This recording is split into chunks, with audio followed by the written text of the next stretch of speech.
On the line with us right now, and this is quite a treat, the great-nephew of Butch Cassidy, Bill Betenson, and auctioneer John Eubanks of California Auctioneers. Gentlemen, welcome to the program. Good morning. Good morning. Good morning. It's good to be on. Thanks. Now, which one of you is Bill? I'm Bill. Hey, Bill. So we'll start there, okay, John? Bill, you're Butch Cassidy's great-nephew. That's correct, yes. And let me ask you a question. I mean, does the family hold that, kind of keep that tradition alive? I mean, how, what's it like being the great-nephew of such a huge historic figure? Well, for the generation that was, siblings and parents, it was a big embarrassment. They didn't talk about it publicly. They were pretty quiet about it. But now enough time's passed that it's a fun family history. And do you now we're about to talk about a relic that was recently discovered, right? But before we get into that, I mean, does the family keep a lot of the memorabilia of Butch Cassidy? We have some, but not a lot. The family actually had a little museum opened, and it was robbed, and a lot of things were taken. So, wow. So that's kind of ironic, yeah. Right? Getting robbed. Butch is. Cassidy's family getting robbed. How do you like that? So let me ask you a question, Bill. Do you? And by the way, I'm joking. I shouldn't joke. I'm sorry to hear that. Right? I'm sorry to hear that. I'm about to get those emails. But Bill, let me ask you a question. I know that in a lot of our skills, like there are some of them come from genetic traits. Are any of you guys like really, really quick? I mean, because obviously we could say all we want about Butch Cassidy with his life of crime, etc. But he was somebody who had quick reflexes, right? He was a quick draw. Yeah, extremely intelligent, which I am. So there you go. So that carried through. Yeah, we don't have any current outlaws in the family, so that's. No, but how about the reflexes? I mean, because obviously this was somebody who was seen that had like a keen eye and amazing reflexes. Do you ever notice that in any of your family members? Not really. Okay. All right. Well, there you go. Also on the line with us is John Eubanks. He's of California Auctioneers, and you're an actual auctioneer, right, John? Yes, sir. We're a 50-year auctioneer family, 3 generations.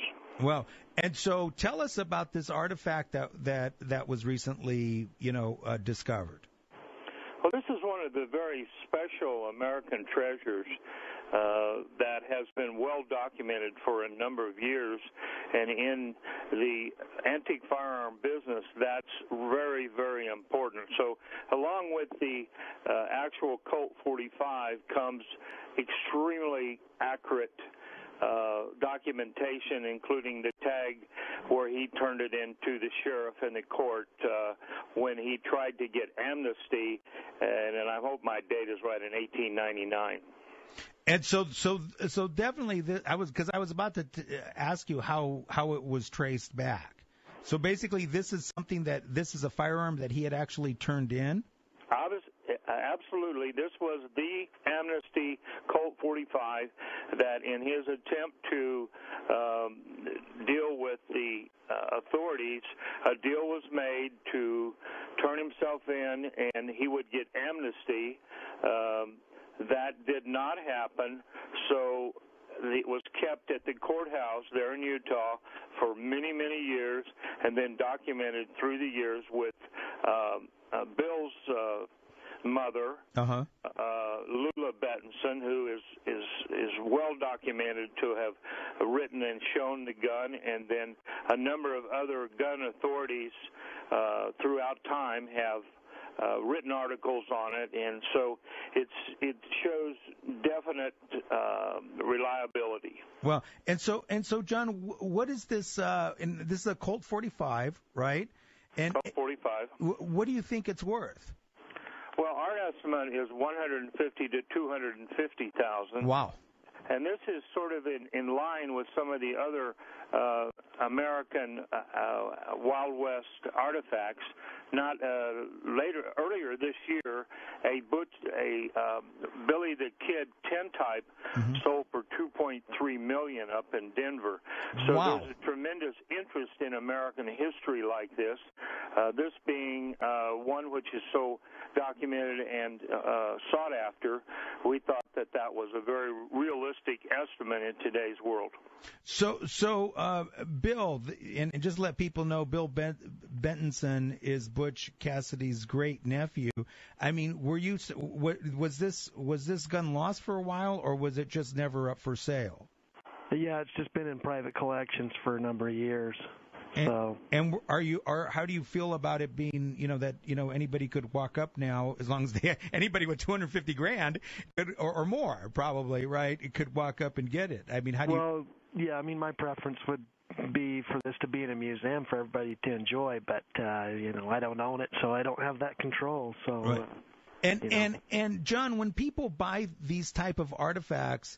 And John, once again, is with California Auctioneers, and you could, of course, if you want to bid on this or watch the bidding, I'm sure there's a website that John will tell us about in just a second. But do these usually go into? Why do people buy these things? Well, there's a number of important collectors in the United States that are building museums. Right. Bill Koch is building a beautiful town in Colorado.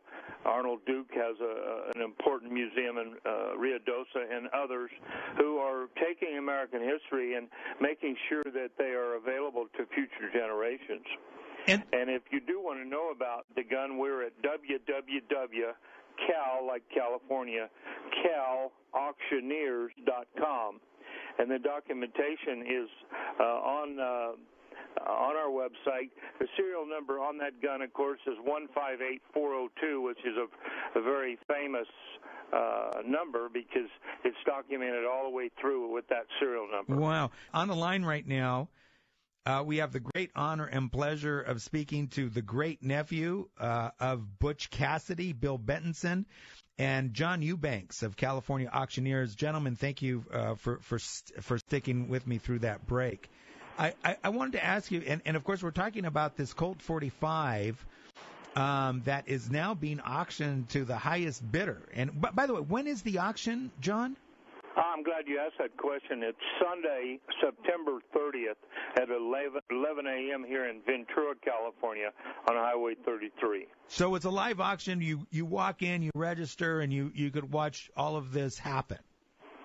Correct. It's open to the public, and we are on several online platforms, including Live Auctioneers, Artifact, and Proxy Bid. So you can bid on this while you're at home, or you can phone in with an absentee bid.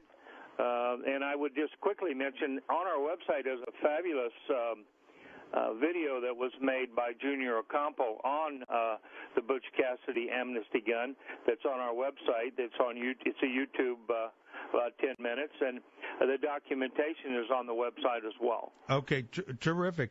So let me ask you now, Bill, have you seen the gun recently? Actually, yes. I flew down on Saturday to hold it in my hands. Oh, and where do you live these days? What state do you live in? I live in Utah. Okay. Oh, wow. Does a lot of the family still live in Utah? Yes. That's kind of interesting, right? So John, what kind of shape is this thing in? Well, it's in fabulous shape for something because it really wasn't used after 1899. It does show some normal wear that would have evolved. One of the interesting things about it is that inside of the grips are written some numbers that were believed to have been a bank vault or a combination, and that was documented as well. So on the website you can see these original numbers that are written inside of the grips, and he was known to have done that on his firearms. It's sort of a secret place you keep your information. So Bill, because it's still cloudy as to who actually shot. How Butch Cassidy came to his end. What theory does the family, believe? Well, his sister, who was my great-grandmother, claimed that he came back in 1925 to Utah, visited his family, and then died in the 30s in the Northwest. she was adamant that he came back, but they were very secretive about that visit because he was still wanted. So yeah, the family believes that he came back. There's lots of people that believe he was killed in Bolivia. So that's a debate that'll probably never be solved in our lifetime. But your grandmother said he was back. Correct. Well, that's that's good enough for me, because we all keep our family histories. What's interesting about this, a lot of people don't know this, but he actually spent a lot of time in South America, kind of on the lam, but he ended up getting in trouble over there as well. So right, yeah, I actually went to Argentina and established a ranch and lived a peaceable life for several years until the Pinkertons caught up to him and he had to go back on the run. So. Right, but he also robbed a bank over there or a train or something, right? In Argentina, yeah, he did rob a bank, yes. Well, there you go, John. But other than that, it was peaceable. Right? Yeah, well, I'm talking about from 1901 to 1905. He was being a rancher, and yeah, once he was back on the run, then he started robbing again to sustain himself. Yeah. Well, there you go. And by the way, there's great. Have you been on the Wikipedia site, Bill? And do you guys agree with what? If you have, do you guys agree with what's on Wikipedia? Probably not everything on there, but right. I hear you. But I do have a new book out. Oh, you do? Okay, well, tell us about it, because I'm fascinated. I really am. It's called Butch Cassidy, My Uncle, and it came out May 1st. You can find it on Amazon. And I spent 22 years researching his life. I went to Argentina to visit his ranch, and has all it's a family portrait. It's family information about him, how the family dealt with it, and a biography on his whole life. So.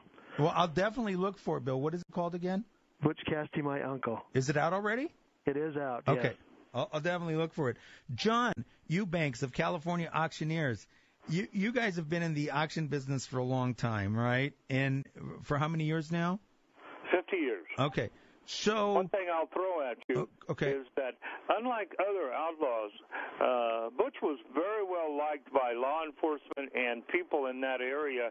He was not, quintessential bad guy. He was very well liked, and that's why there was such an attempt to get amnesty for him. Not too much different than the Jesse James family. Right. They had a real cause in those days, but he was not considered a bad guy. In other words, some of these guys were just mean, right? And right, and he wasn't one of those guys that just killed for fun or something.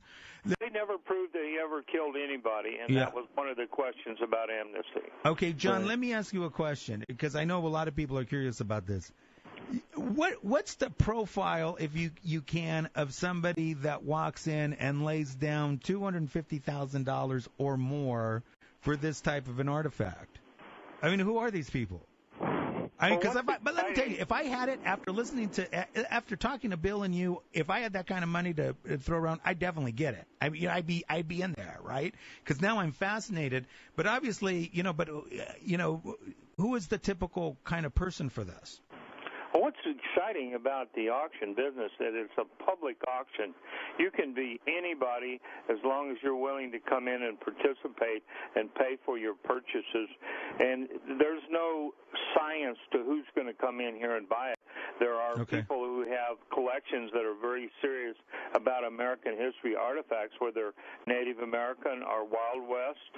But that particular venue is growing dramatically as we speak. So, one last question, John and Bill. And does the gun shoot? I'm sure it does. It would fire. What do you think, Bill? I think it would, absolutely. Okay, it's in excellent condition, and these guns were very durable.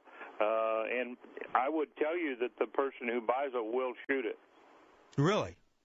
I think I would. I mean, I'd be scared too, right? Because I wouldn't want to break it or something. For $250,000, if you wanted I would too. I mean, seriously, a fascinating piece. Once again, where can people take a look at this thing, John?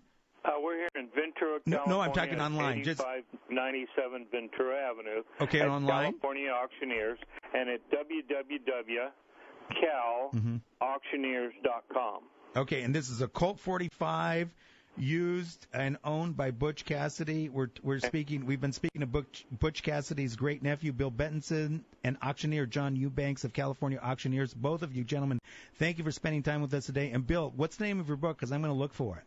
Butch Cassidy, My Uncle. Butch Cassidy, My Uncle. Both of you, thanks for being with us today. Thank you. We'll talk to you soon. Bye-bye. Good luck, by the way, on the auction. Wow.